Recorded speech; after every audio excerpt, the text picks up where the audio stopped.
Okay. All right, everybody. So we're going to go ahead and get started. For those of you who don't know me, I'm Angelique Ruhr, CEO and founder of The Corporate Agent. And I also have on with me today Phil Dyer, our amazing Executive Vice President, who has been with me now on this journey for what, Phil, over 8 years, something to that effect? Yeah, well, we're closing in eight or nine, something like that. Something like that. We've kind of lost track. But this is perhaps one of the most unusual experiences, Phil, since all the time that we've ever been working in our corporate lives. I mean, really the only thing I think that we have to even draw any type of comparisons would be the crash of 2008 or what followed in 9/11. In the weeks after that. But really, you know, Phil, we're in a situation that no one in the business world has ever experienced before, frankly. And it is really such an interesting time, but it puts us all in the same boat together.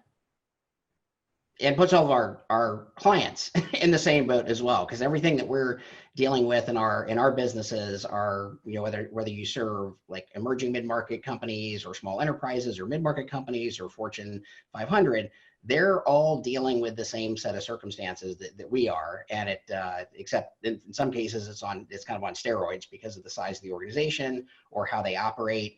I was talking with one of our platinum clients either yesterday or the day before yesterday, and they were one of their clients, which was a fast-growing mid-market company, is having to lay off half of their team in the next couple of weeks. Yeah, I mean, it's just 200 people. So it's a 400-person company. They're having to lay off or furlough 200 folks basically over the next week or so.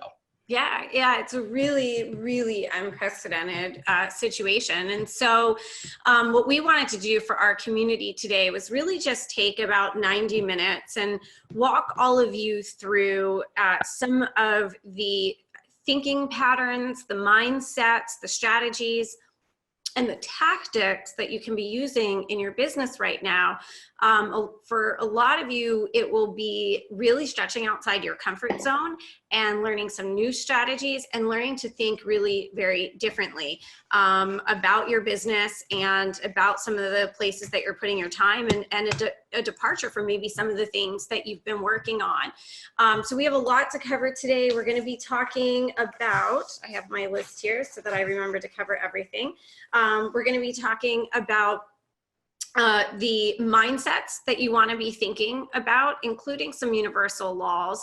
I think that's really important. One of the reasons it's so important is because when the world feels very much out of control, as it sort of does right now, I think in a lot of ways, certainly the illusion of control has been truly shattered right now. But the one thing that hasn't changed are the universal laws that actually bring order to the universe. Those laws are immutable. They never change. They're always the same. No matter what kind of chaos we have going on in society or what feels like a crisis, the universal laws are those guiding principles that so above as below, as above so below. And so that doesn't change. So I want to talk just about a couple of the key universal laws that you really want to keep top of mind and focus on, and some of those mindsets you want to focus on. I want to talk to you about some of the strategies that you want to be thinking about in terms of retaining your clients that you have, how to reposition your services, your offerings, and your messaging to really tap into what's happening in the world right now, the reality of what's happening in the world right now. We can't ignore it. We can't put our heads in the sand. We can't be turtles inside the safety of our shell. We really have to look at what's happening and face it, and then pivot and adjust to that. And then talk about what are some things that you can actually do to be getting more clients right now, and talk a little bit about some of the things you want to do to protect yourself. You know, we have something that's coming up we are engaged with an organization in something that was a pretty big financial investment for us. And when we first started working with them, they said they never use contracts. They're like, we don't need contracts. We've been doing this forever. We don't use contracts. And we were sort of like, well, we're not writing you this big fat check if there's not an agreement that lays everything out. And one of the things we insisted on putting in the agreement, in fact, they pushed back at first and we like pushed it right back on them, was just if for any reason things had to change, that we would just be able to move our date, and that, you know, they would find a way to accommodate us in the future if for any reason they had to cancel. And we were very clear, for any and all reasons.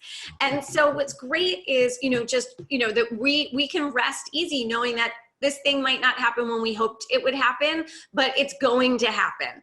And so, you know, just the importance of protecting yourself. So we're going to talk about those things too.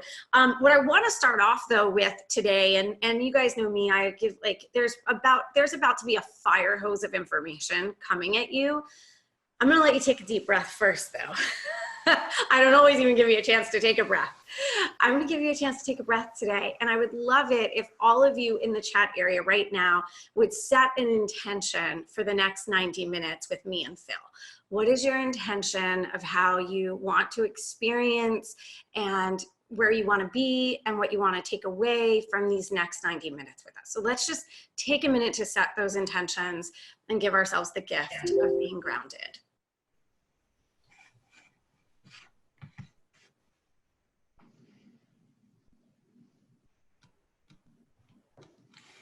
Being present and learning, strategy and calm. I think calm is such a great, Amy, energy, open, positive, clarity and purpose.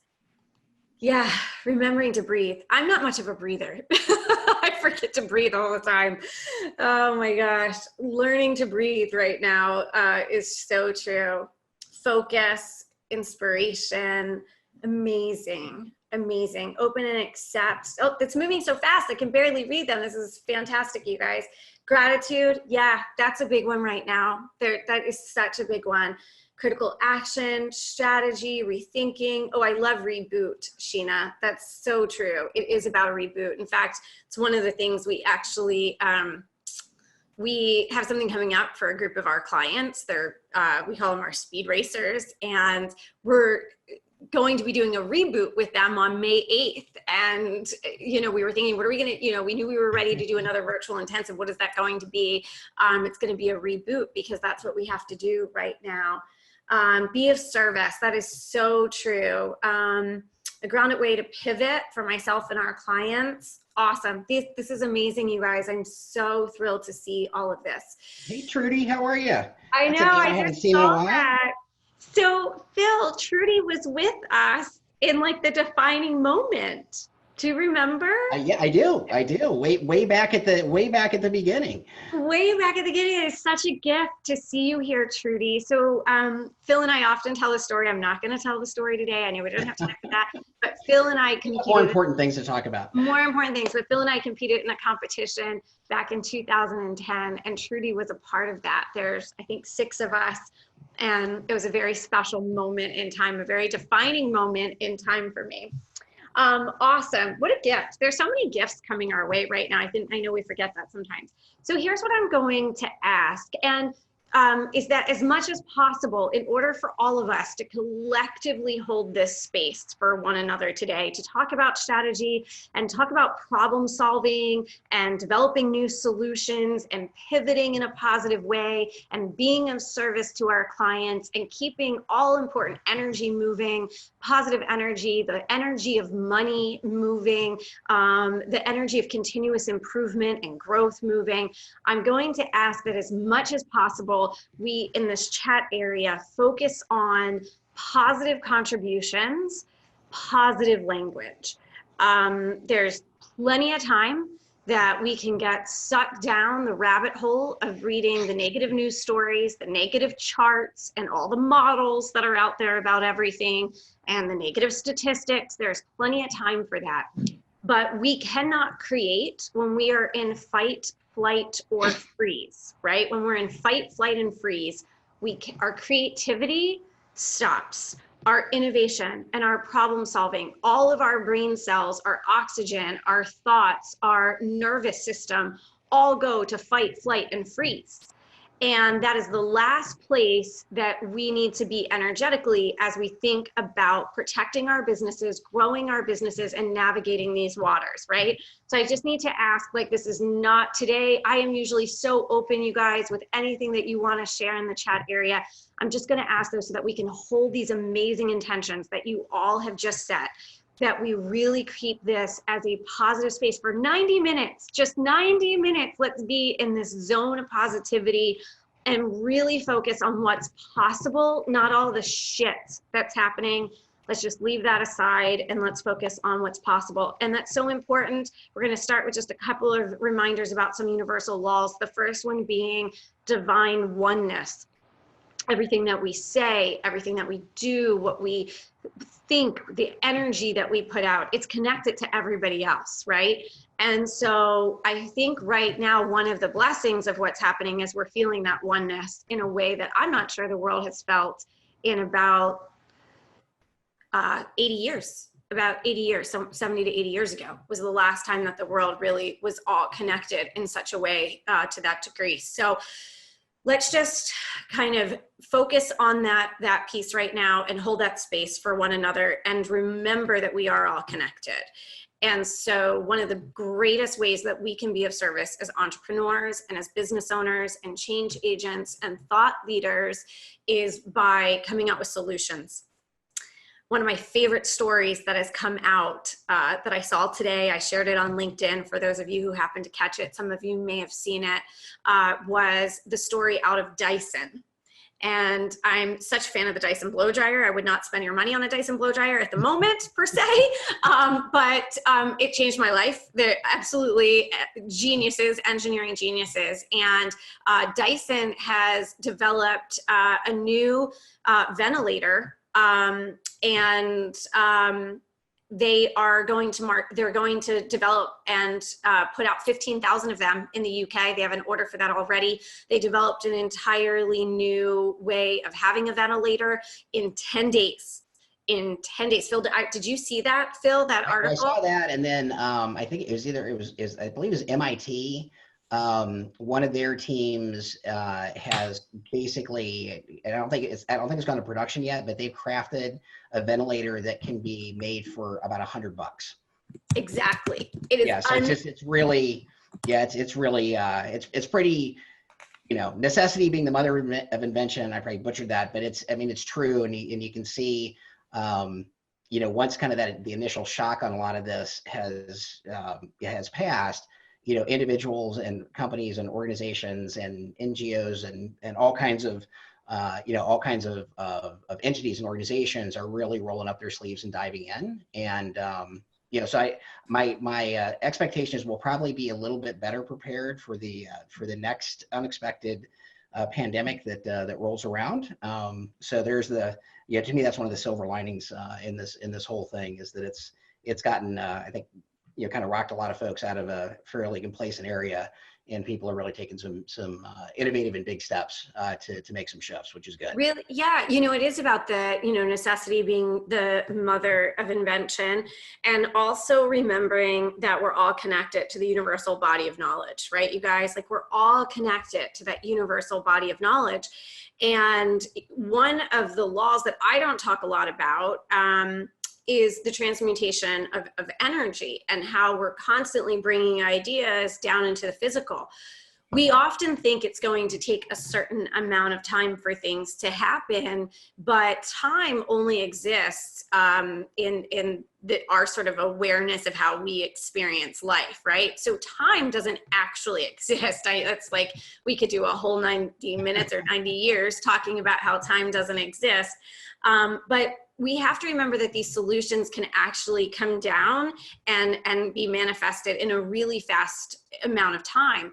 One of my favorite books is that book of 5 years, and where will you be in 5 years? And one of my favorite parts of that book talks about what's been accomplished in 5 years' time? In fact, maybe I'll even grab it off my shelf in a few minutes here.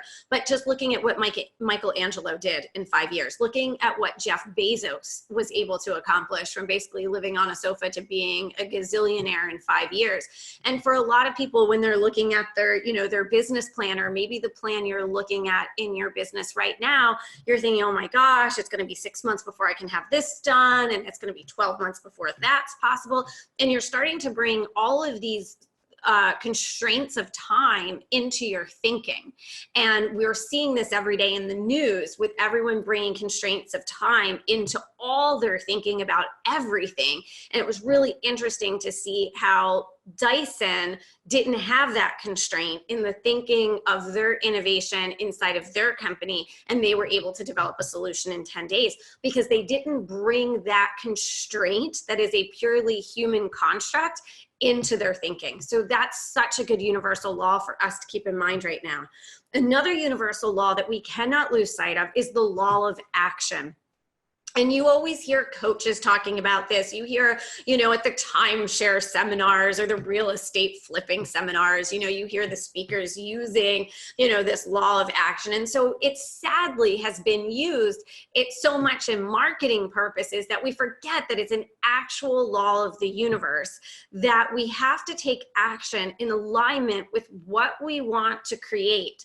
When we take action that is in fact aligned to what we don't want to create, we're creating what we don't want to create. And this happens all the time, even when we're not in a scenario like right now. But because people are going into fight, flight, and freeze, it's happening more. We know that there are people getting phone calls about sponsorship opportunities at, industry conferences that are happening, 10 months down the road. And they don't want to make a decision about that because they're scared. They're in a place of fear. Instead of thinking, well, what I want to create is more business. I need more leads. I need to make sure our pipeline is full. So doing something like that means that I know exactly 10 months from now where my leads are going to come from. But instead they say, well, but I don't want to lose the business. I don't want to go bankrupt. So I'm going to stop marketing. I'm going to stop doing things. I'm going to make this decision from a place of fear.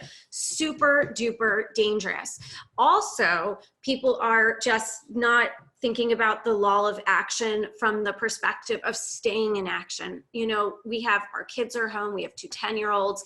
They're home from school. So obviously there's some disruption in the house. Even my husband ran out this morning. It felt like Christmas. We got 6 rolls of toilet paper. It was wonderful. Thank you, universe. We have 6 rolls of toilet. I have 2 boys in this house. Okay. That's all I'm going to say. So we need toilet paper in this house. And so palm tree leaves are just not going to cut it around here. It's like looking kind of dire. But we have to also still take action on our business. We can't go into analysis paralysis just because we lack uncertainty. Frankly, we always have lack of uncertainty in our business, right? There's always uncertainty. The only difference is normally we get to operate under the illusion of certainty. Like that's really that's the bitch of it all, right? This is actually no different than anything. We have never had certainty about anything. Aliens can invade at any point in time. I once prayed for that to happen to get me out of a big business problem. But you never have control. You never have certainty. That is the world that we live in. That's actually the fun of the world that we live in, because if we knew everything that was going to happen, then what's the point of getting out of bed every morning? It's one of the reasons that the Oscar Wilde quote, "The suspense is terrible. I hope it will last," has been my guiding quote for almost 25 years of my life, because we don't have any certainty. All we have is literally the moment that we're living in right that minute, and everything outside of that is completely outside of our control. It's just normally we have a construct around us that makes us feel safer. The fact is, though, all this is doing is pulling the tide back and showing us the truth of what we live in. This is the truth. This is no different than any other period of time. The other law I want to talk about very quickly is the law of polarity. And this is my favorite law. This is the law that has saved my ass every time I have been fucked in my business, okay? This is the law. The law of polarity says that nothing in the universe lives in half, okay? That everything is whole. It is where the yin and the yang come from. It is where the alpha and the omega concept come from, okay? You cannot slice a sheet of paper so thin that it only has one side. Even the slimmest piece of paper has two sides to it. If you slice it again, it disappears. You don't see, you know, half of a dog running down the street, right? Everything exists in a whole. That means, though, that problems and solutions exist and share the same space.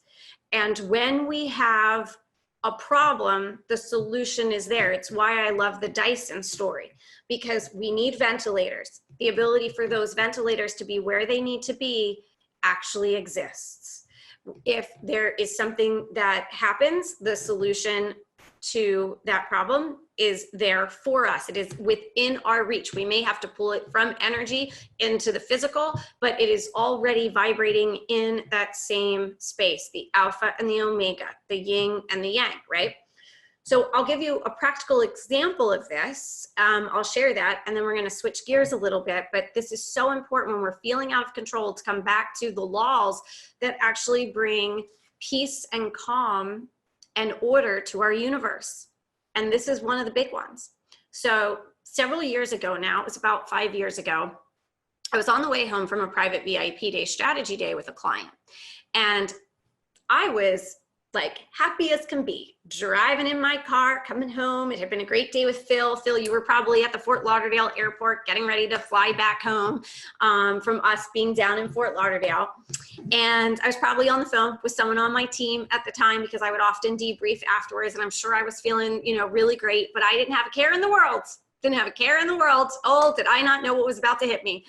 Next thing you know, my cell phone buzzes in, and it is my then accounting lead, my CFO at the time. And she's hysterical. And to make a long story short, this individual made a massive, massive, massive, massive error on our financials and on our taxes. And we owed a huge amount of money to the IRS, and it was due in like 2 days. And we didn't have that kind of, you know, days cash on hand. And my husband found it, who's now our CFO, by the way. So you can draw some conclusions there. And so my husband found it. He's furious. She's trying to warn me before I pull up in my driveway about this problem. And of course, you know, that's going to be the end of our relationship, as you can imagine, right? I mean, this was a really big, sloppy error. Anyway, we needed a big chunk of cash, like right away. And so at first I kind of flipped out, and then I said, no, wait a minute. There is a way, there is an answer to this problem. So I got out. So what I always do is I get out a sheet of paper. Like I'll get out just, you know, one sheet of paper, and I'll write the problem on one side of the paper, and then I'll leave the other side blank. And then I will kind of just close my eyes and then ask the universe to just show me what's on the other side of the paper. I know it's here because the problem's on this side, so what's on this side of the paper? What's on this side of the paper? And I may have to do this for a long time. That particular day, I needed to take a walk, and I left the house and I just went for a walk. And then I started jogging and walking and jogging, and I was like, damn it, I'm not going home until I can see the other side of that paper. So I'm like, our community was a big circle, so I like kept going and kept going. I'm sure my neighbors thought I was crazy. And then I just got tired and I needed water. And I'm like, damn it, I have to go home now. So as I come around the corner, I'm walking down the street, and I just stopped dead in my tracks. Just stopped dead in my tracks. And I looked at the universe and I thought, oh, you're funny. You're funny, universe. You're very funny. So sitting in the driveway was a vehicle that we had recently paid off, that had a big price tag to it. It still held a lot of value in that vehicle. And we had just been talking to our CPA about the fact that we really should have a lease on our cars anyway, because it would give us such a great tax benefit to switch over to a lease. That's not tax advice, it's just my story. And asterisk on that. And so literally the money that I needed was sitting on the driveway. Like it was literally sitting right there. And it made a lot of sense. It was a vehicle that wasn't right for Florida anyway. We had just moved to Florida. It really was not the vehicle for South Florida. It was a vehicle for snow. And so, and the color was right, you know, it's black and hot. And it was like, we didn't even really want the car. And so we went literally, I think we ran over to CarMax that night. We got the check, we mailed it off to the IRS, and we got the loan that we needed from the IRS for the remainder, but we had that like one payment that had to happen like that week. So that's an example of how, you know, the solution is there. So please don't lose sight of the law of polarity right now. Please do not lose sight of the law of action right now. And the action has to be in accordance, in vibration with what it is that you want to create. I know I don't normally spend time talking about those two things, and I miss brass tack strategy, but I think that in this world right now, these are going to be your guiding anchors. They're going to create a sense of gravity for you. So I recommend that every morning that you wake up, before you decide what you're going to spend your time on, that you spend time with the 12 primary laws of the universe. They're all over the internet. You can go read them. I really recommend that you're looking at those every day, that you're meditating on those, that you're journaling about them. It's going to make a huge difference. Phil, do you want to say anything about that before I completely change gears and go full on, like, this is where we are business-wise right now? My woo cup is full, so let's dive into strategy. Awesome. Okay, so I'm going to share with you guys a chart. We're going to talk through this chart a little bit. And then some of you got an email, some of you have seen it on social media. We're going to talk about this, what's going on for companies right now, what's going on for all of your clients right now. And then we're going to talk about how to shift your services and shift the topics that you guys are talking to your clients about. And I'm going to give you some really practical examples of what companies need right now. And you know what's funny? They're in your inbox right now. They're in your spam folder right now. They're in your deleted emails folder right now. And you guys aren't even looking at them. You're not even seeing them. I'll blow your mind in just a minute. All right, so let me just find a way to share my screen here for just a second. Let's see, I hate always do it. Okay, here we go. Okay, so some of you guys have seen, where'd it go? This is, I'm just pulling it from my Instagram.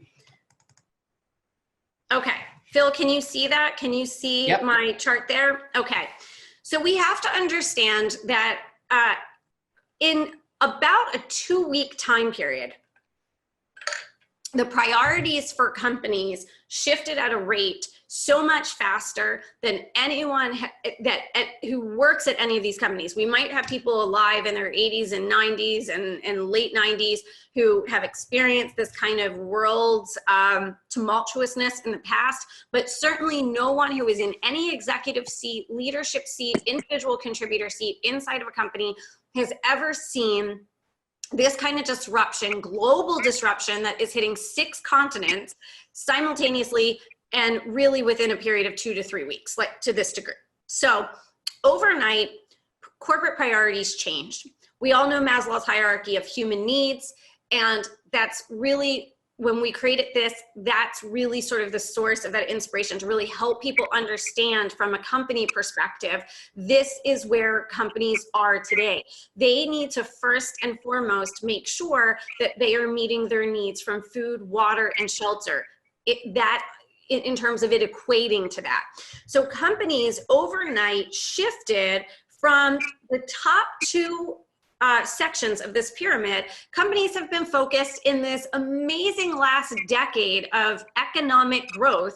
Companies have been focused on their growth, growing as fast as they can, seizing the opportunity that's been there for them, and their future vision, thinking about future pipelines of employees, thinking about diversity and inclusion, thinking about bringing the human element back into the workplace, health and wellness and mental health of employees, thinking about social causes and social entrepreneurship, thinking about the environment and how, you know, not to put out air pollution, ruin our waters, right? There's been all of these sort of amazing things that have happened over the last decade.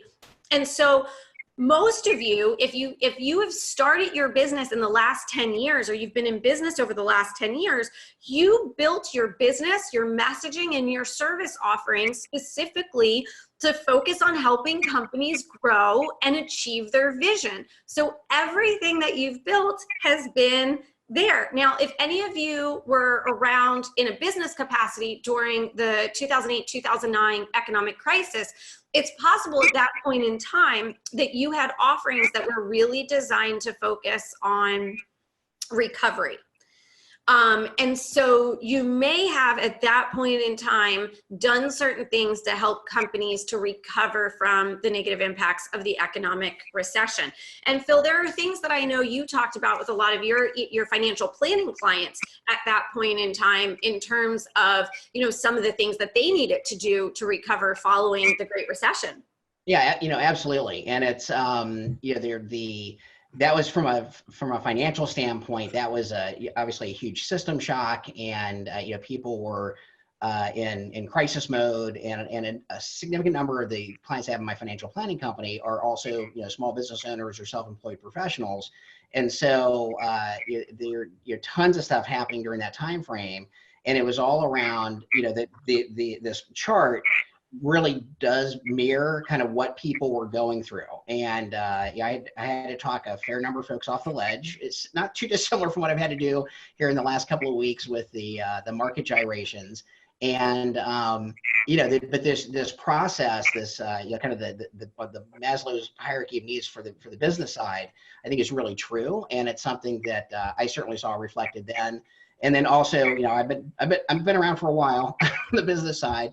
So I went through the 2001 through 2002 economic downturn brought on by 9/11. And so I've been, you know, seen a couple of cycles of this, and it's you know, this is just kind of a good framework to, or actually great framework to kind of look at things through, a good prism to look at things through lens-wise, and really understanding where your clients are, and helping leaders that you're working with understand where they are personally, and then where their team is, and then where their organization is. Absolutely.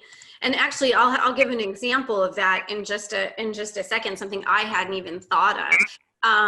And that is that one of our clients in Velocity actually took this chart. And does anybody else, Phil, can you hear that feedback? Is there? I can. Yeah, I'm not sure where that's coming from. I don't know. Wait, because it wasn't here until you shared your screen, so that's kind of weird. Oh, that's super interesting. Okay. All right. Well, we'll see. So one of the things one of our Velocity clients did with this chart that I hadn't even thought of is he actually used this chart with his client 2 days ago to actually walk her through what was happening inside her organization, the executive, to walk her through what was happening inside the organization, and also from the human aspect of what was happening inside her organization with her team, in terms of them needing to understand crisis response, survival, and then recover, because she was trying to go right back to recover without even having acknowledged crisis response and survival. So I hadn't even thought about that, but that's an excellent way to use a chart like this. Where companies are today, right now, is they are in crisis response and survival. They are either figuring out what the heck do they have to get done in the next 1 to 14 days in order to either resume operations or not have operations run off the railroad tracks, okay? Or they feel like, you know what, we actually have taken care of everything we need to take care of for the next 14 days, but we need to figure out how we as a company are going to survive over the next 6 months with so much uncertainty, with a potential for significantly lower consumer spending, and things of that nature. So they're thinking, what do we have to do to survive? Do we have to make sure we have more cash on hand? Do we need to get loans? You know, what has to happen? Where do we need to conserve? What things need to be canceled? What things need to be implemented? Service offerings we might need to suddenly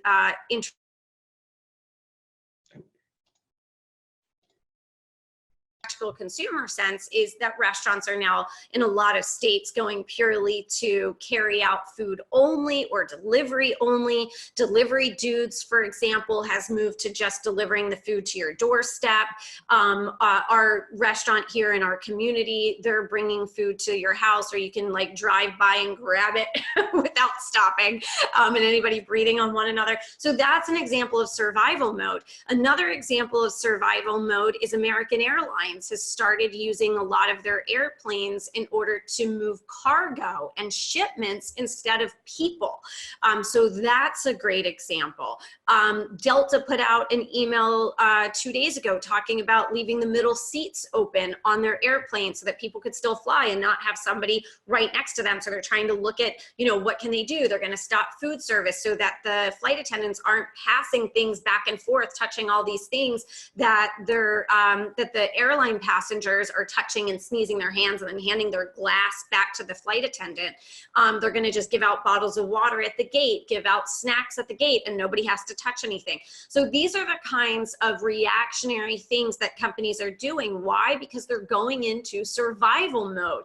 They're not worrying about their leadership pipeline. They are not worried about their team having conflict right now. They're just trying to get through the damn day. That's what they're trying to do. They're trying to get through today, and they're trying to get through this week, and they're trying to get through the next 6 months. So in order to retain your clients, in order to get new clients, you're going to have to understand what's happening in the bottom two rungs. I hope, beyond hope, that very quickly we can start focusing on helping them to recover.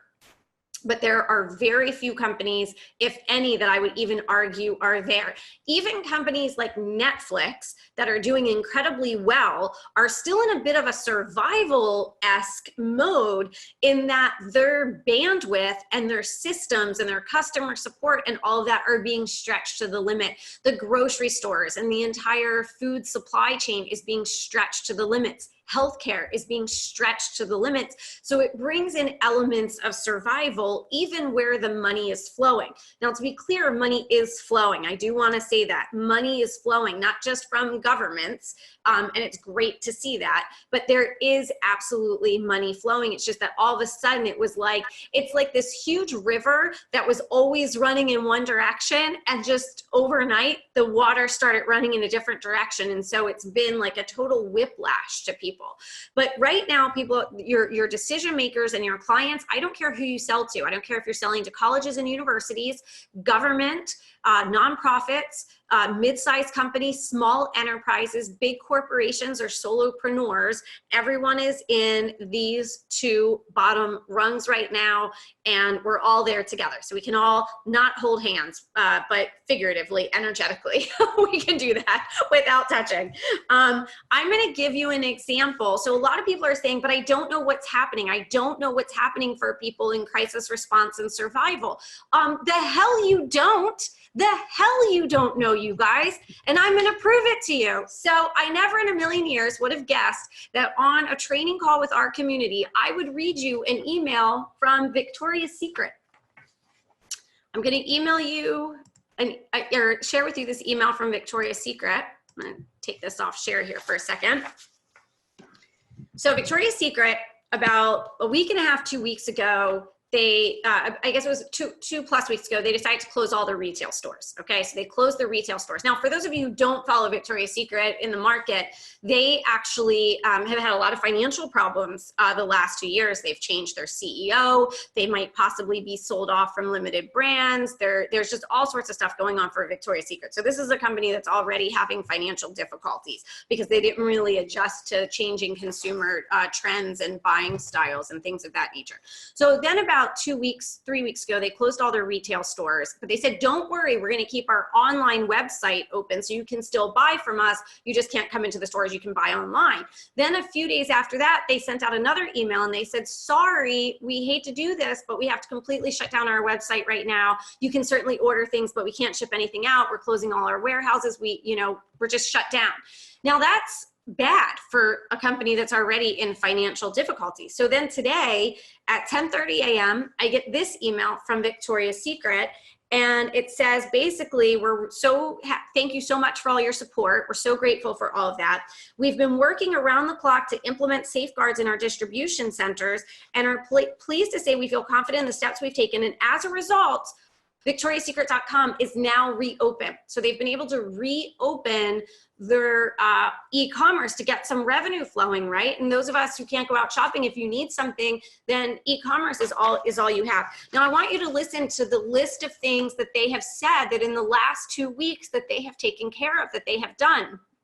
Number one, it says we've deep cleaned the entirety of our distribution center to ensure a clean working environment for all associates upon return. We will continue to clean and disinfect multiple times a day with our special cleaning teams. So right there, now I don't suspect any of you own a cleaning company, but right now, any type of cleaning company out there that is getting laid off from, say, other places, they have these opportunities right now to switch what they're doing to focus on getting locations reopened with very intense cleaning and the need for that. And if any of these restrictions start to roll off for certain states, certain cities, certain groups of people, whatever it is, that need is going to continue to go up. So that's an urgent need for companies and where they're spending money right now. Number two, we have installed numerous readily available hand sanitizing stations.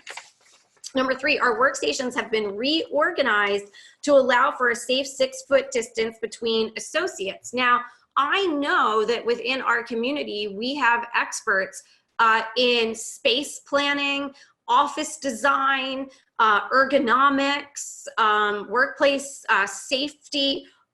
This is a huge issue right now. Helping workplaces change the way they're set up to keep people safe is an urgent crisis response, survival mode type of a thing. And I know there's like 7 people that are coming up for me right now that should be talking to companies saying, look, if when you're going to reopen your office space, this virus isn't going to go away for the next 18 months until we get a vaccine. So even though we might have antivirals and temperature checks and all of these things, you still need to rethink your workplace to get ready for your team to come back. It's right here, Victoria's Secret. You guys, who knew? Victoria's Secret held the secret to what to offer, right?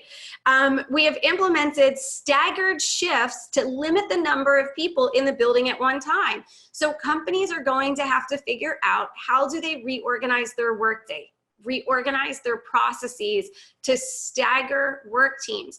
Also think about when lots of people are getting sick. Are they cross-training people right now? So it's not just about staggering the time of what they're doing, but how are they cross-training and how are they doing knowledge sharing? Those of you who are process performance improvement experts, those of you who are coaches, who are trainers, who can develop curriculum quickly, so you could interview a group of experts, right, who are inside a company who know how to do something.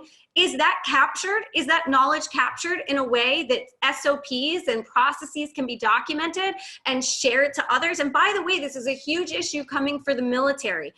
Our US military, and for those of you in European areas, this is an issue. For government agencies that are essential services, if the water plants, if the people who work for the gas and electric companies, if the people who work for the cell phone companies and the towers and the interconnectivity, they have to be cross-training to maintain those essential solutions. So if you're a curriculum developer, if you know how to do trainer, if you're a train the trainer type of expert, put your focus right now on the cross-training of those essential services. You guys, you can do this. We have a full service. This is a great one. All my health and wellness people, please listen to me on this one. We have a full service wellness center and pharmacy located in our distribution center now, so associates can access healthcare and medicines quickly and easily. So think about what it would be to help an organization set up these wellness centers, especially in the manufacturing industry, anything in e-commerce, any of these warehouses. Next, we have a robust protocol in place for anyone who may develop symptoms while at work. Listen, if you're a health and a wellness person, particularly those of you who have a medical background, because I know a lot of you left the medical world, the traditional medical world, to create your health and wellness. You can help these companies put better protocols in place right now so that as their essential workforce is coming in, the grocery stores, the call centers that have to stay operational, how are they doing that? We are requesting each associate take their temperature daily before coming to work and asking any associate who feels ill or has a fever to stay home. We will also have temperature checks available for associates on site. Now, there's a million services in that. There's internal communications in this. There's crisis communications in this. There's also, we have those of you in our community who are experts at helping people make quick behavioral changes and then stick with those behavioral changes and adopt those behavioral changes very quickly. There are people who use tapping. There are people who are habits experts. There are people who use NLP to quickly adopt new behaviors that are going to save lives. Hourly associates who volunteer to work will receive premium pay. That's amazing. But that also means that that's new HR policies that they need help thinking through, new performance policies, new boundaries, new team agreements that have to be in place so people can do this. And then our customer care center associates will be assisting you from their homes. That is huge. Our customer care center associates will be assisting you from their homes. Call centers move to home base. I don't even know how they did this in 2 weeks. I don't know, Phil, how they did that in 2 weeks. That is freaking amazing that they did that. But they have to, there's like all sorts of things that are going to have to be in place to manage call center people who are at home now. Yeah, well, and do they have the right technology? Do they have internet speed? All the tech stuff. How are they tracking everything? That's a pretty heavy lift. Yeah, Amanda Layden. I'm not mentioning Sharon at all. Sharon. Wink, Sharon. Nod. So yeah, that was it. You, Sharon. You're not the only one, but yes, exactly. You guys, you have emails from companies in your inbox. I have emails from, first of all, can we just tell companies that if you don't have something actually meaningful to say, to please stop sending out emails about coronavirus? I don't need to hear from you if there's nothing to say. You telling me you're with me right now, I don't really need that in my inbox. But there are all sorts of organizations right now that are putting out these emails. I want you to go find them because inside these emails is a treasure trove of the types of things, the real things that these companies are doing right now. Right now. If it isn't right now, it doesn't exist. I don't know how to say that enough. If it isn't right now, it isn't enough. Now, I will say there are certain things that are critical. In certain environments, things like making sure that people aren't breaking down. This isn't really a time that general burnout is going to get any dollars to it. But there are environments where if you're willing to use the language as we need to make sure your people don't break down under the weight of this, that's different than just conflict and wellness and, all those things that are in recover and growth and vision up there. That's not where they are. But if you're talking about making sure that the nurses and the doctors aren't melting down and that there are protocols in place to have, what to do if there's a certain meltdown, even people in the food supply chain, Phil, are actually showing a great deal of stress. I was going to say that, yeah, the folks I think that are just, which we kind of don't think of because we don't see them, but anybody who's in the supply chain period. So from the truck drivers to the, to the warehouse workers, to the folks that are stocking, the grocery stores and the big box stores, to even the folks, even the tellers.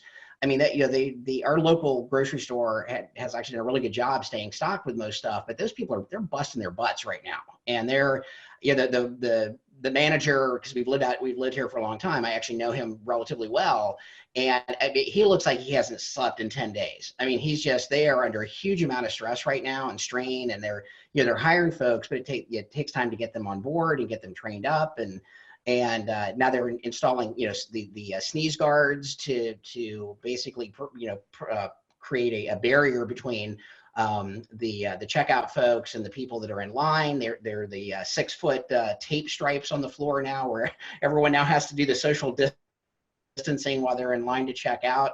So that, so there's just a ton of stuff that I think a lot of times we don't think about, and industries that we don't think about, where there's right now there's people are under huge strain, and certainly New York, California, a couple of other major hotspots, their medical community are they're being run ragged currently in the U.S. And then obviously Italy, Italy and Spain and a number of the other areas internationally, where folks are just at the are really getting run down and having a serious potential for breakdown.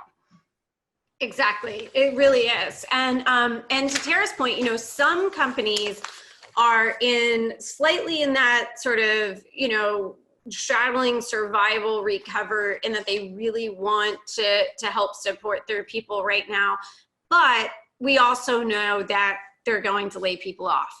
And so there's that survival piece in there of, yes, we're going to do this, but also we're doing it from a survival place of, we want to make sure they're okay, because we're going to have less people to sustain our business and then also get us through recovery, right? So there's some of that. Shelly, I saw one of your comments. Shelly's one of our amazing Velocity Platinum clients, and she is just her phenomenal experience out of the defense space. Shelly, I would actually challenge you a little bit though on the survival piece. It's really that conflict piece is actually going to come in more in recover.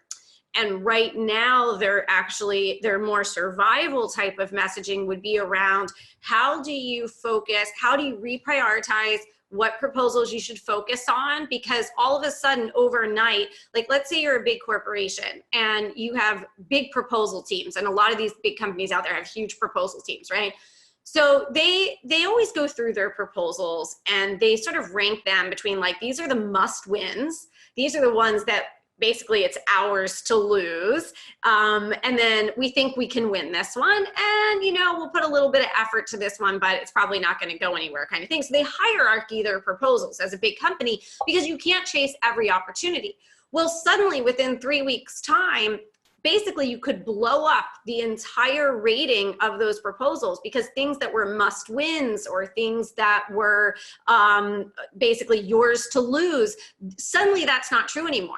A lot of those deals have to be completely recalibrated as to how likely they are to move forward. Proposal teams have to completely shift gears. Some proposal teams might have to completely reorganize as to who's working on which proposals, and the key messaging around those proposals might completely change.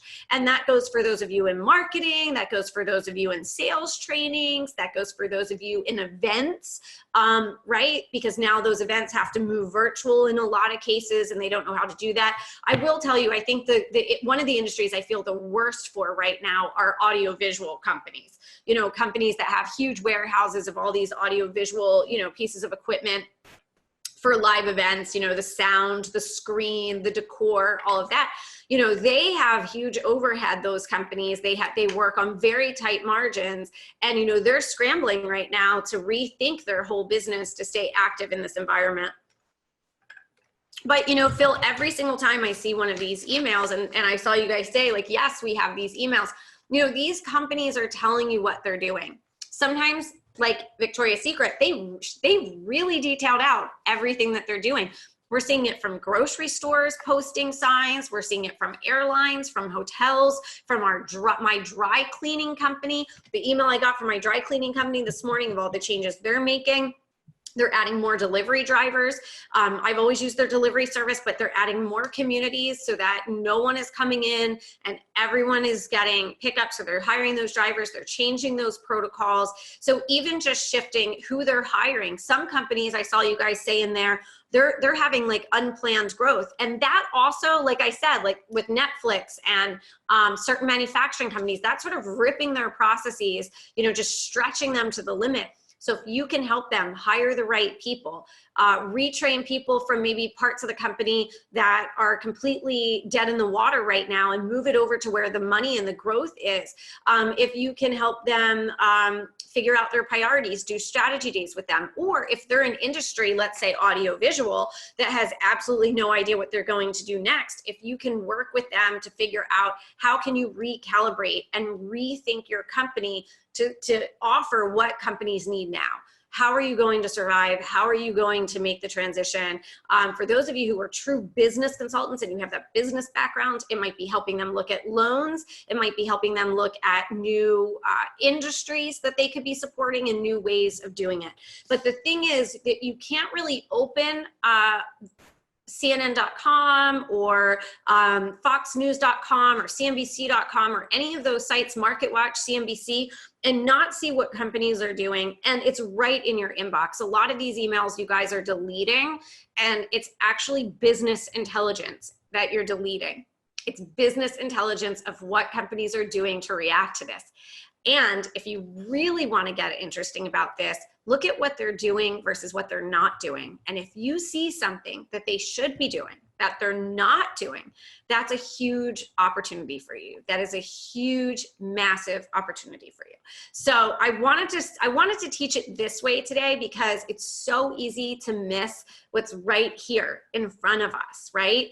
And I know for some of you it's going to be more complicated to figure out how you're going to reposition. We're going to do something. I think Phil and I have been looking at our calendar. We're probably going to put something together that we could virtually help a small group of people to reposition what it is that they're offering in their business and kind of rethink their business for the next 90 days to 6 months and how they're going to revenue generate. So we're figuring that out. We're trying to figure out that really quickly so we can help you guys with that. So that's coming your way. You can talk to my team about it, but we're going to try to find a date to be able to do that. In the meantime, you guys have these emails coming in, you have the articles coming in, and so you have this chart to help you look at, okay, what are they doing right now? What have they been doing for the last 14 days? What are they doing for the next 14 days? And what has to happen in the next 6 months? Not it would be nice if they did it, not if it would be nice if they did it, but they have to do it. Now, let me just say this, and Phil, I'm going to need your full backup on this right here. There will be companies that do things that they don't have to do, but they do it because they should. But that's not an economic engine for your business. So that's great. If a company reaches out to you to do something, that's a nice thing for them to do, and it's so great and reassuring that they're doing it. Awesome. But damn it, that's not an economic engine to like hook your wagon to for the next 90 days to 6 months here, guys.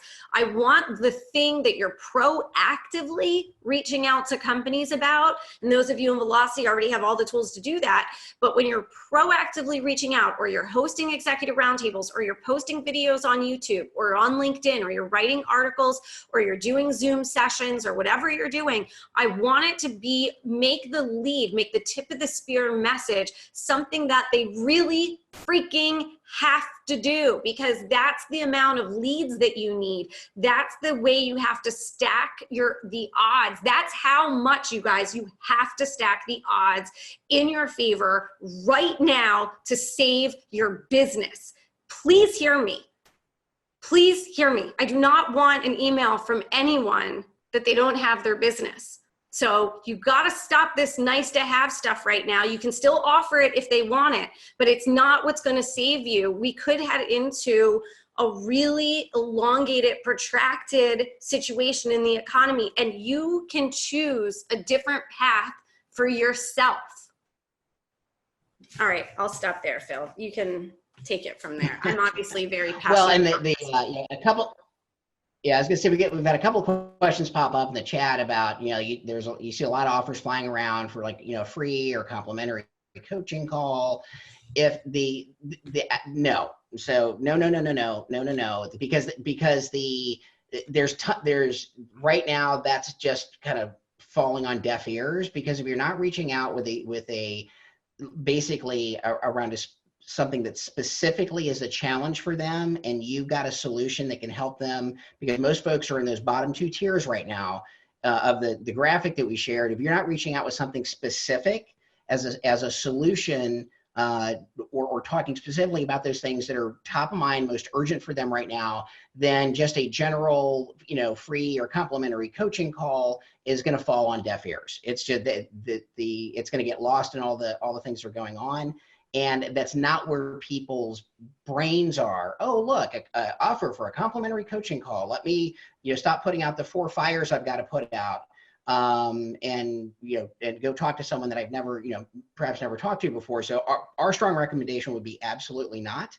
That may mean you need to do some more research, and kind of really do some digging on what specifically is going on in a particular industry or in a particular company right now, and really kind of have something that's really fine-tuned for a leader or decision maker in a particular company. So you might have to engage your fact finder to a greater extent than you have before, because it absolutely has to be relevant. And if it's not relevant, number one, if it's not relevant, don't bother doing it, because it's a waste of your time. And number two, if it's not relevant, it's not going to stand out from all the other messages they're getting bombarded with right now. Yeah, you have to stand out. You have to reach out. You have to suggest that they connect with you if they need help with something specific, and give them specific things that they can do. Don't do free sessions. Webinars are fine.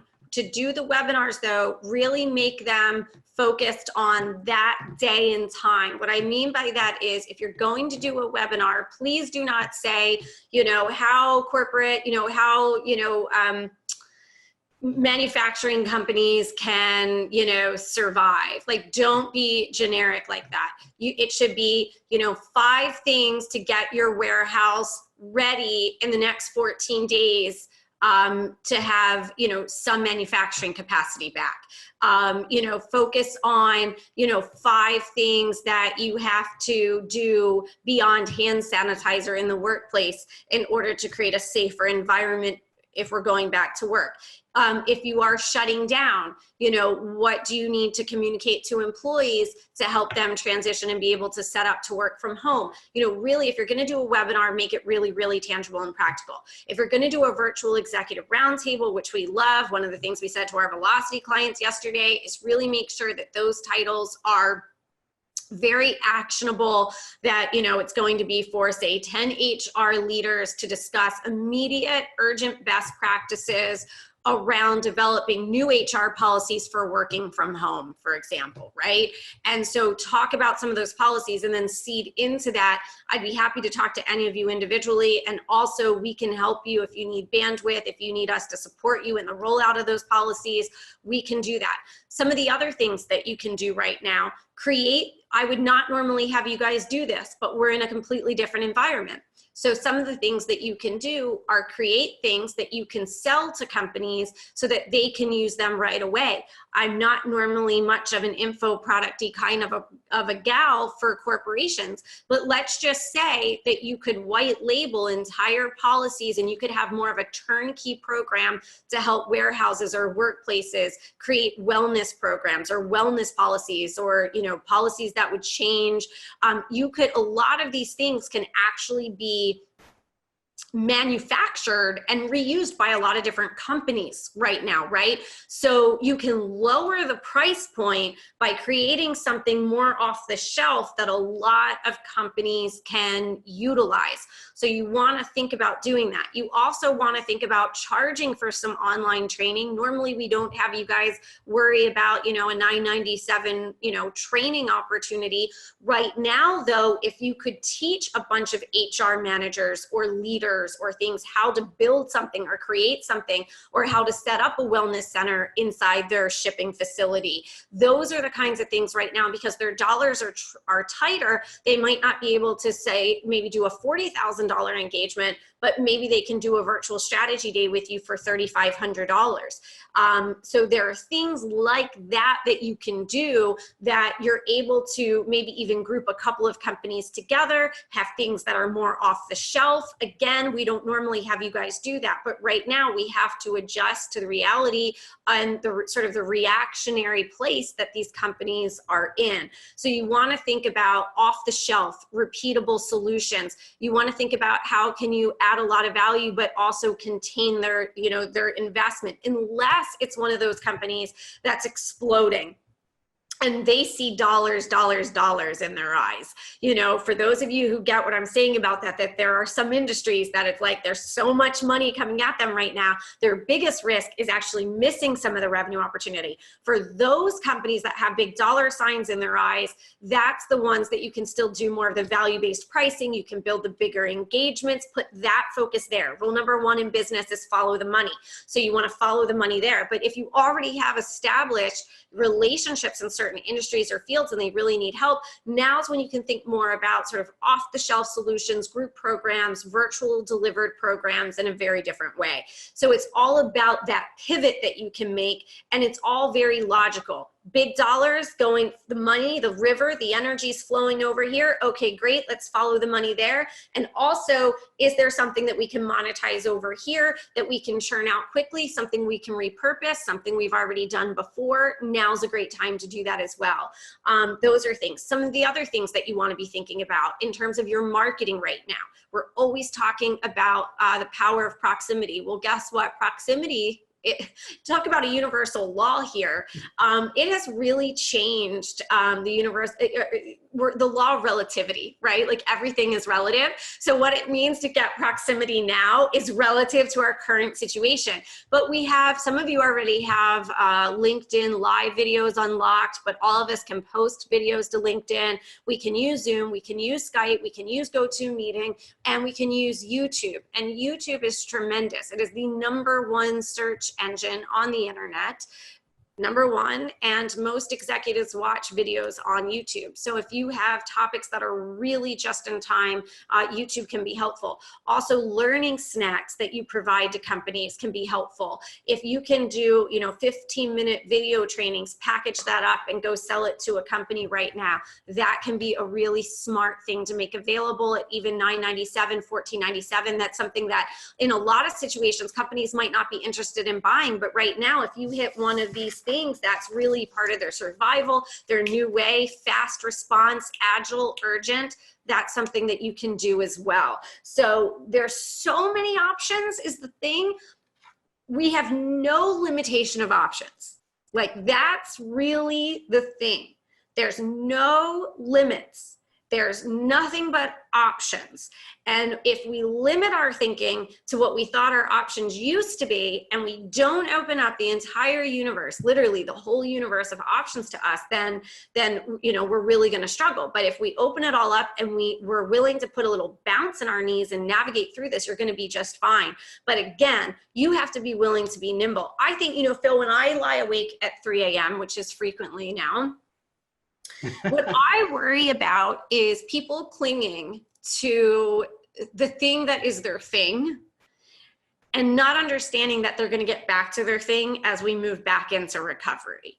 Like that there's a way to transmute your thing into what's going to help these companies with the crisis response and the survival. That's the thing that I worry about for everyone in our community. And I wish I could just put everybody in a bear hug and be like, no, I'm carrying you over here with me. And here's where we're going to, you know, be, and here's how we're going to, and I can't do that. I can only share my energy and my passion with you about it. I can't do it for you, but that's the thing for me that I always worry about, Phil.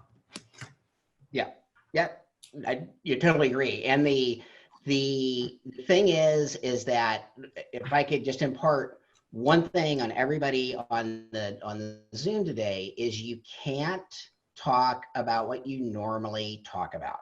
So, you know, if you just finished putting together a fantastic outreach and marketing plan, you know, late last year, and it was like it was all awesome and looked good and all the other kind of fun things, like that really has to go on the side burner right now, because you have to meet your clients and prospects where they are, where they're operating, and be as relevant as you possibly can to them, because anything else, anything that even really kind of deviates from that slightly right now, it isn't going to go anywhere. And so you've only got a certain amount of time in the day, and you really want to make the best use of that time. And people kind of love their they love their thing sometimes they love it a little bit too much, and so they hesitate, or they're kind of slow to making a pivot or shifting the messaging when they need to. And if you want to stay in business, if you want to keep revenue coming in, this is not the time to do that. And so it's really the time to take a step back, pull the camera lens back to get that wide angle shot, and really look at what's going on in the marketplace right now,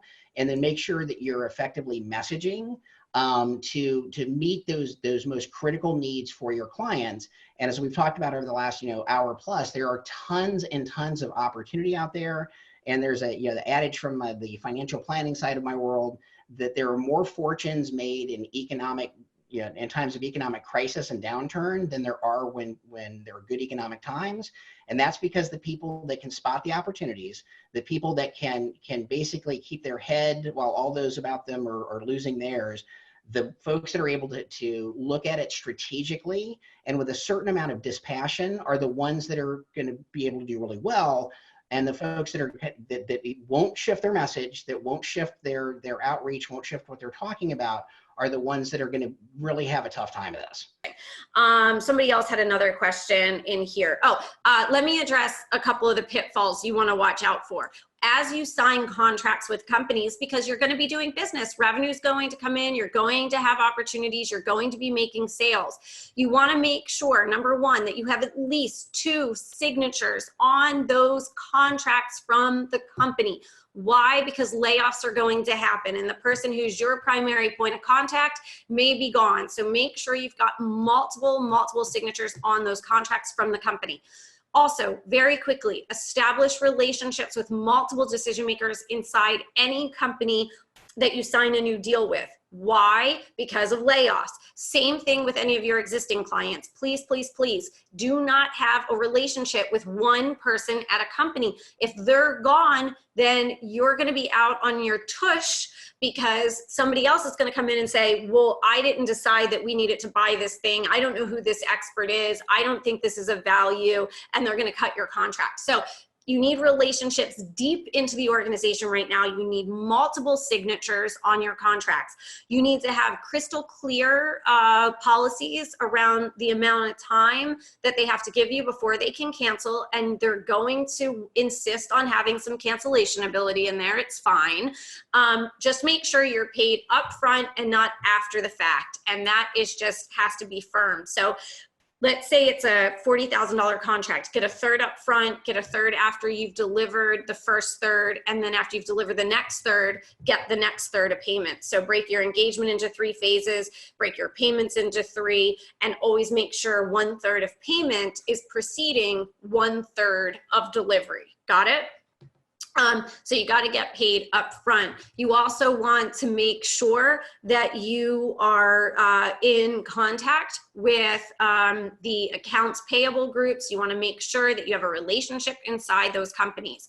You also want to be able, it's a good idea to be able to take payments right now via credit card, because some decision makers will very well want to pay for smaller things on a company credit card as opposed to going through the whole accounts payable, vendor situation. So that's a great option as well. Something else that you want to do with your existing clients right now is really look at each one of the contracts that you have. You want to know what the cancellation policies are, and you also want to think about, is this really in the survival crisis response mode or even the recovery mode? Or is this like vision stuff, growth stuff, and they're not one of the companies where tons of dollars are flowing to them right now? In those cases, you want to get out in front of their decision to completely cancel. Once someone has moved into a no, once someone has moved into a cancellation, it is very, very difficult to turn these people back around. So, you don't want to do that. You really want to talk to your clients and give them ideas about how you could pivot and help them with their urgent needs.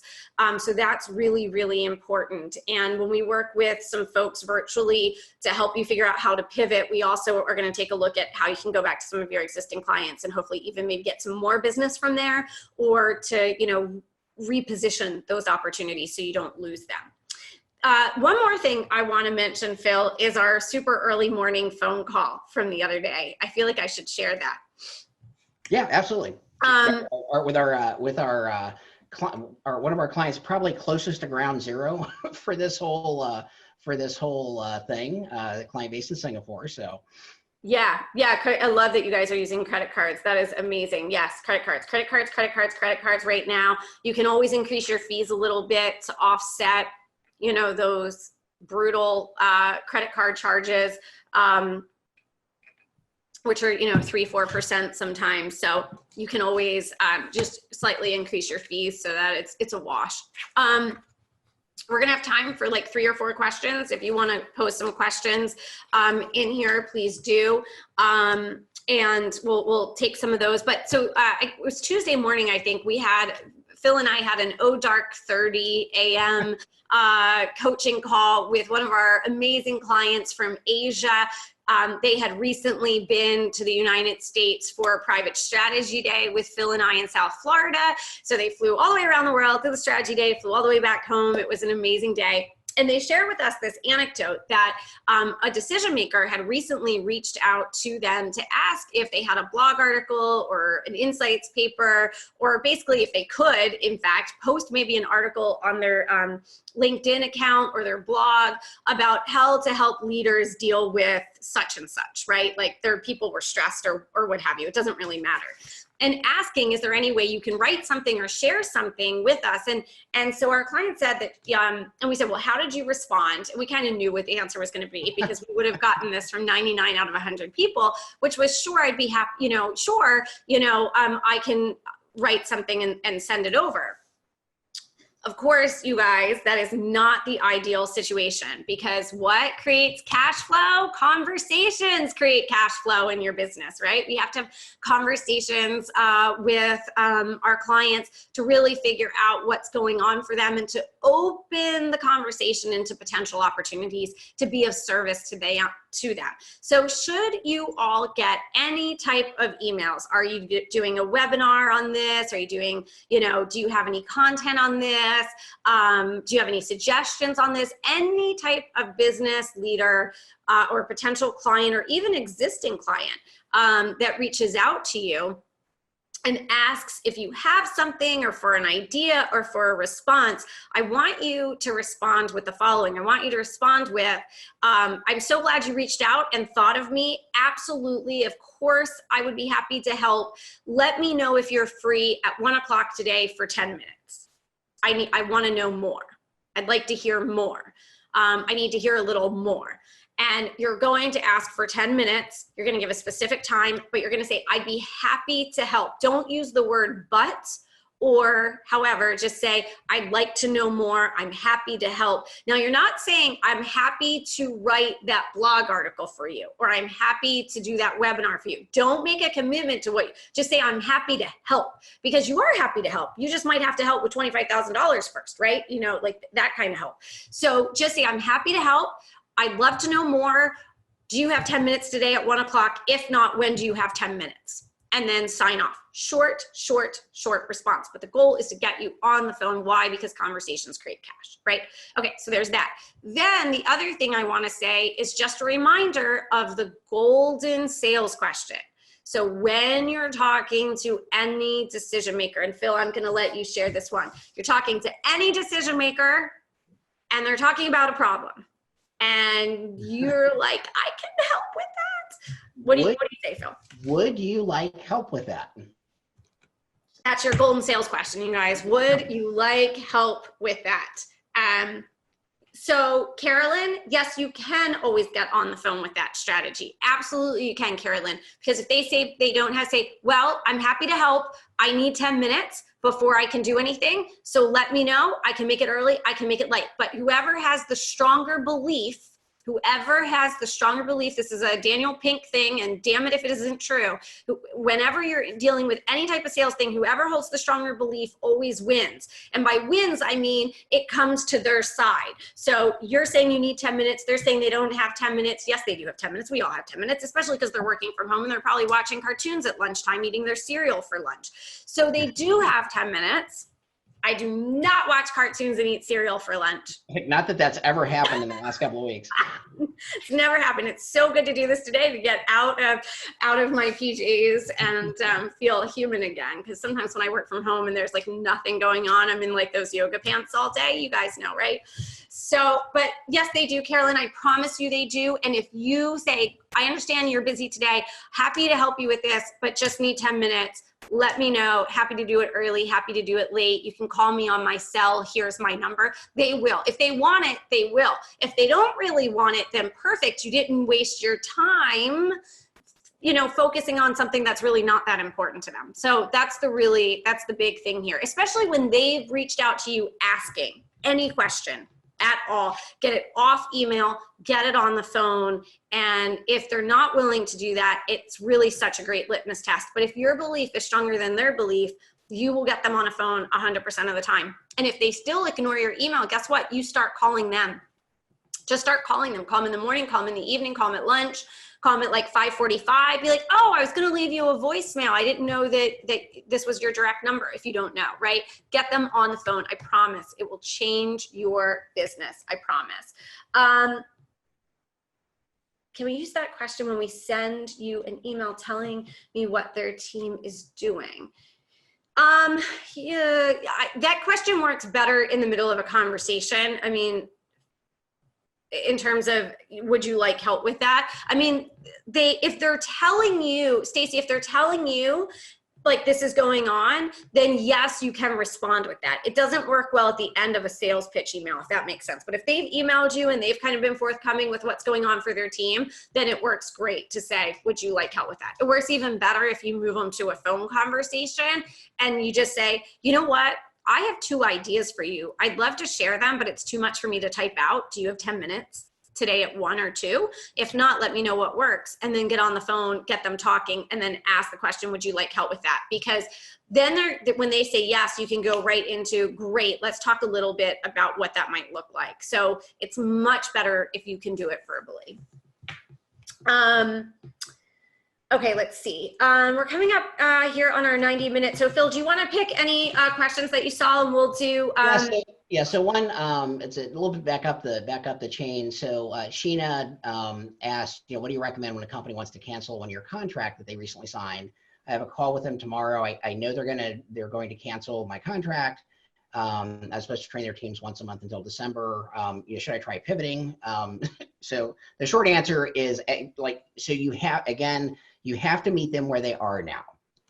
And so this is also, Shane, give me just a second to take a little bit of a detour on this, because if you have recently signed contracts that, are around something that you feel may not have the urgency level that it did in, 2 or 3 months ago, don't hide under your office desk, like waiting for them to call or email you. You need to be proactive about this and reaching out and say, hey, look, Bob, I know that we just signed this contract to support your team over the next 12 months. We're training around this.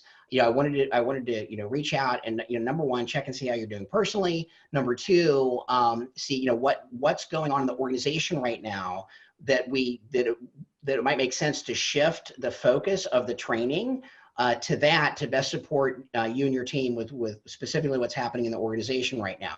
So you take proactive action on this as opposed to like waiting for the hammer to drop. So Sheena, for you, what I'm going to really urge you to do is watch your energy on this call, because it's the old adage of whether you think you can or you can't, you're right. And so going into the call, knowing they're going to cancel the contract, that may end up being a self-fulfilling prophecy, because energetically your mind's already gotten there. And so you think that's exactly what's going to happen. And that might not be what they're calling for at all. Maybe it may not be, but you absolutely should come in with a, kind of a bounce in your voice, and come at it from a positive standpoint, and look to shift the focus to what's currently happening that they could shift their investment to, because there are things happening in the organization, there's things happening in the company, and hopefully based on what's happening for this particular organization, I would be ready to to pivot. But I think your come from on this is going to make a big difference. Yeah, for sure. And it's also why you always need to have cancellation clauses in your contracts. Not an attorney, don't play one on TV, not to be construed as legal advice, but that you should have those in your contracts always. Yeah, and I agree. The biggest thing is really pivoting to what they, to what they need right now. But it's such a great example of, before you guys get those emails, we want you guys proactively reaching out, because let's say there has been an internal meeting already and they have decided they're canceling.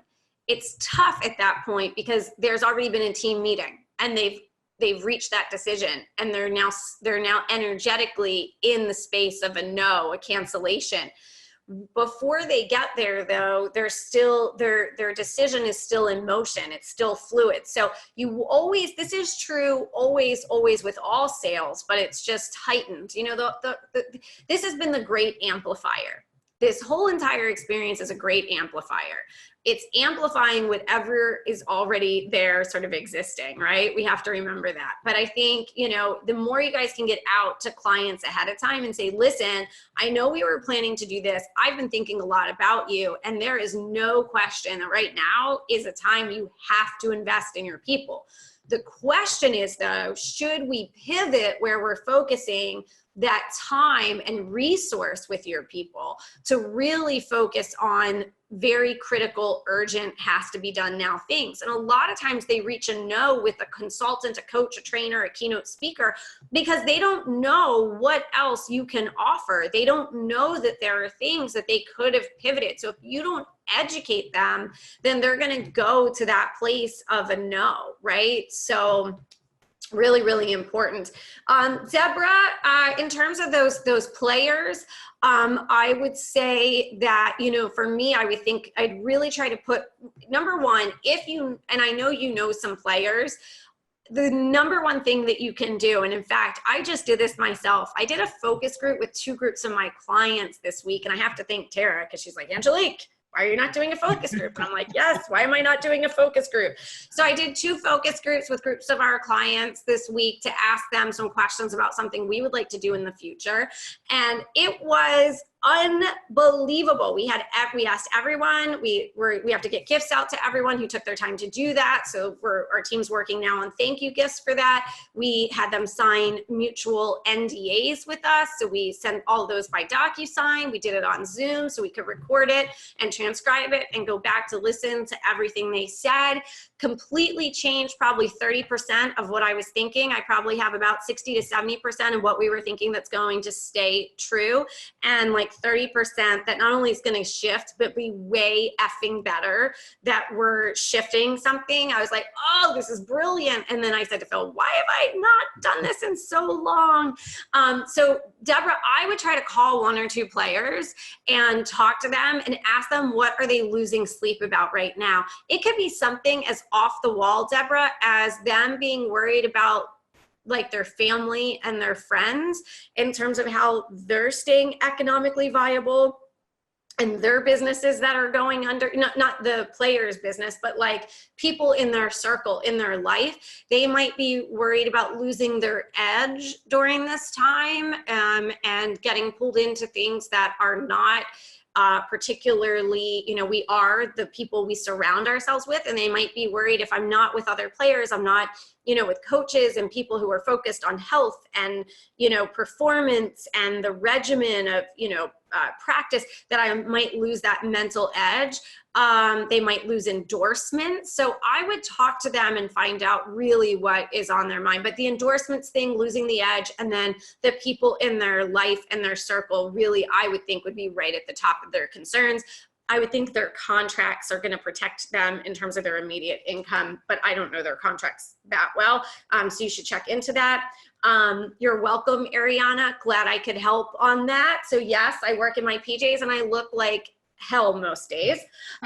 This hair does not get straight easily. Okay. I look like in the morning when I woke up that I stuck my finger in the socket. So not a good look. Phil is like the only person who's seen it around here. So at 4 a.m. when we're at a live event. And that's usually by accident because you it's usually by accident. Exactly. Oh, the like Skype video came on and Phil flinches. So it's not a good look. Let's see what else. Oh, Stacy. Yeah. So like in that email, Stacy, that you sent over, yeah, that would be great for you to write her back and say, you know, I actually have some ideas for you. I can share some things with you that I think would be super duper helpful. Let me know if you have 15 minutes at like 4 or 5 o'clock at the end of day today when your brain is already full, you know, or tired to start a new project. That's a great time for us to talk. So tell people, you know, it's interesting. We have the power to influence how people think about things all the time. So specifically suggest and be like, you know, when you write somebody back and you say, you know, I have found that 4:30, 5 o'clock is a great time to connect. I know you still want to be productive all day, but by the end of the day, typically you're not starting something new. So if that works for you, let's talk at 5. Like telling the prospect that goes, yeah, that's so true. Like I'm gonna end up watching cat videos at 5 o'clock instead of being productive. So I might as well talk to Stacy and get some good ideas. So, you know, tell people, guide their thinking. Right? That sales is kind of guiding their thinking around it and about how you're positioning it. Minar, 350 participants on a webinar right now. I mean, holy heck, man, that's amazing. And I know you, I know how much amazing information that you give. You really have the opportunity, Minar, to do some of the things I was talking about in terms of off those shelf opportunities. Man, your association could just knock that out. I mean, your think tank could do an amazing job at that. What I would do, Minar, is I'd get the slides to them, but I give them a reason why they want to talk to you. Because, you know, how did you word this question? I mean, as much as possible, you've got to get on the phone with them, right? So if you have contact information, I would call them, especially because as the head of your think tank, they're going to take your call. And I would call them to just sincerely check in and see how things are going and say, you know, listen, as a member of the Alliance, I really want to check in on you right now. Or I know you're not a member of the Alliance, so we don't get a chance to talk often, but I saw you on the webinar yesterday. I really wanted to check in. I want to see what's going on for you. We're going to be developing some new things, and we're really getting a pulse from people in our community of what's going to help them the most. And so, you know, Minar, your affect and the deference in which they hold you, you can get on the phone with these people. So I would be spending your days right now on the phone as much as possible and letting your team fulfill behind you. But the more you're on the phone, the more you're going to be a rainmaker, Minar. We'll take one more question here and then we're going to wrap up, and we are going to get this recording out. It's big, it's long, so we might break it apart. So I would think Monday or Tuesday of next week, we should have this recording out to you guys. I'm just looking, do you see any other final questions here that we want to cover, Phil, before we wrap up? So repost. What's your thought about offering a percentage of your revenue during crisis to support cause X? Yeah, if you have the you know, basically the margin to be able to do that, then that's great. And I think it's all about how you position it and how you you know, how you basically let your community, because there's you probably just want to make sure that this is actually would be a great area potential where a little mini focus group of your clients might make sense as well. Because you don't want to be perceived as you know, basically I'm not gonna say profiteering, because that's not what it is, but basically you know, you're using folks' misery to promote yourself. But if the come from is good, which I'm assuming it would be, and you've got the margin to be able to do it, then you know, that could work really well. And depending on what your business is and who your clients are, you know, if it's something local, then that can you know, provide some additional benefit. Or if it's one where there's a lot of displaced workers currently, and you know, over the next couple of weeks, that's going to be a huge issue. It would make total sense. Someone just said something in the chat group that's just like, I know we need to wrap up here, but I have to address this idea that everyone's kids are home, and you think about, it's true. It is a huge issue. It's a huge issue. Guess what? It's a huge issue. Guess what that means? problem, opportunity, I wonder who's solving that problem. So what if, what if somebody was reaching out to companies saying, if your employees are at home, and especially because we know what states, you guys know which states in the US, I don't know in Europe and Canada, but we certainly know here in the United States, which states have closed their schools, Florida being one of them. It's like 30 states, right, Phil? 31 states, I think, has closed their schools. Yeah, and they keep pushing it out. Like Maryland, just yesterday morning, Maryland pushed theirs out to April 24th. A couple of states have basically canceled the rest of the school year, and it's not just that, but it's also also a lot of colleges are not coming. They're not bringing folks back for the spring semester. They're kind of gone. So what if you're what if you're a college graduate who's now not going to walk, and you're stepping into this job market? So there's all kinds of opportunities around all of this. And how do you enable your folks to work well remotely if they're also having to basically wrangle or homeschool young kids? We're fortunate in that we've got a 15-year-old and a 17-year-old. They're pretty self-sufficient. But my daughter's homeschooling or remote learning started today, and so she's in class right now. But in Angelique's case, she's got two very active 10-year-olds. And how are employees going to be able to work effectively? So companies are really going to have to kind of rethink, how they do things, because the best time to work when my kids were little was between about 5 a.m. and 8 a.m. And then again, after 7 or 8 o'clock at night. That's when I was most productive, when the kids were small and they were in the house, because otherwise it was really challenging to do. So, but here's the thing, Phil, I've yet to see, I'm sure someone's doing it, or maybe not, maybe you heard here first. If I were someone who had an education background, we have a lot of folks who've been teachers at one point in their life, and not that they want to do this, but this is an example of an opportunity where people, we always talk about, I'm going to make a comment, a sidebar in a sec, but I don't want to lose this thought. I can't believe there aren't people pitching companies that they could develop an online program, even live training, that would be broadcast to the employees' homes to occupy the kids. What I mean by that is the schools, God help us, turns out the administrators and the teachers don't know how to do e-learning. They don't even know how to use Zoom and Google Classrooms and stuff. So these are the people who are educating our young kids, by the way, for a digital world.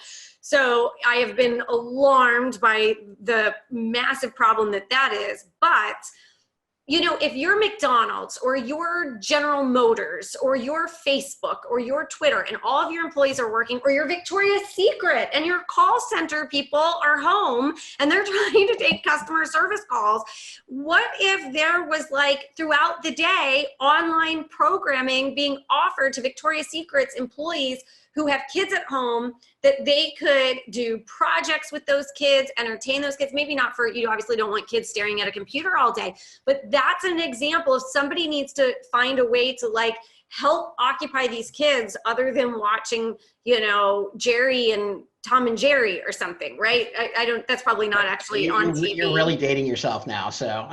Probably not on TV right now. I was going to say Family Guy, but it'd be horrific to think about a 5-year-old watching Family Guy. So then I went to Tom and Jerry and my thought of the Jetsons. But offering a program to companies to help the employees actually proactively keep the kids happy so that they can actually get some work done, that has a direct urgent benefit to the company.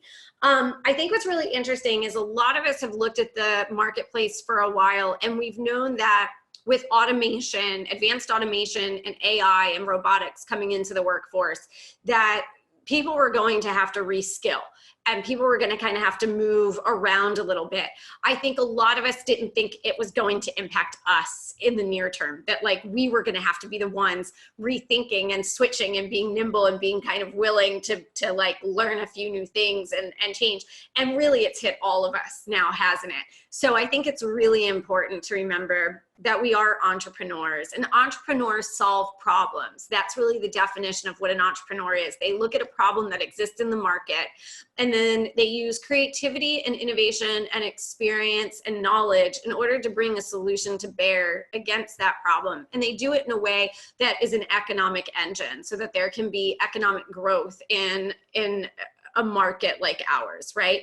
And so that's who we are. So at least that's what, for more than a decade, this industry, this sort of cottage industry of personal development and professional development, and, you know, business owners and self-employed and people creating their own businesses. We've always said that, you know, people throw around that word entrepreneur, and I would say it's actually time for our whole industry to show up as the entrepreneurs that, you know, we are.